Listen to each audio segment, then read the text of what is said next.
新闻新鲜，现场观众朋友来看是嘉义市社区大学自然农法分享班伫咧3号举行班级的返校日。嘉义市长免费是特别前往参加，农法班的成员大家相当欢喜来献花，同时地在有机栽种的蔬果和市长免费。伊就特别请来北塘学的专家张山伟，带大家顺序实习的网式菜园，同时嘛来安排着欧安庆老师来简报着农法班的现况和需求。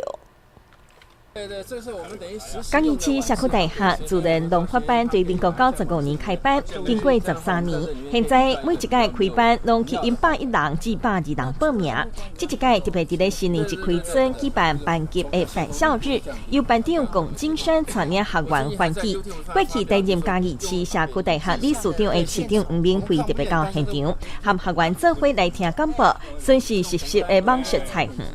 我相信对我们嘉义这个都市生活当中，却有农林之乐，让更多的终身学习教育更具有意义。我非常的感谢老师，感谢社大校长伫这家大家用心，更感谢所有的学员，他们在这里学习之后，回到各个社区家园都能够推广自然农法，甚至我们也结合学校，也在推广当中，让囡仔对基础当中、生活当中、教育当中，因着怎样，这是一个实的教育。我想，处处是教育，处处是课程，这才是我们嘉义市很精彩的地方。今天看到这么精彩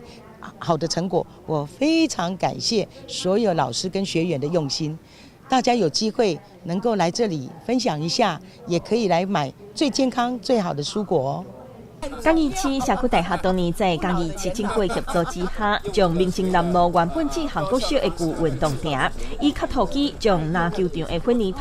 跑道的顶土来挖开，放真侪有机的堆肥。经过多年的环境营造，整个生态平衡和土的结构愈来愈好，开辟出将近有300坪的有机菜园。在终身学习的理念之下，学员伫遮互相来交流种菜的经验，经由课程和实作，伫咧思乡满园并分到主的农园当中落活来经济。最新新闻就丁顺王小山嘉义市采访报道。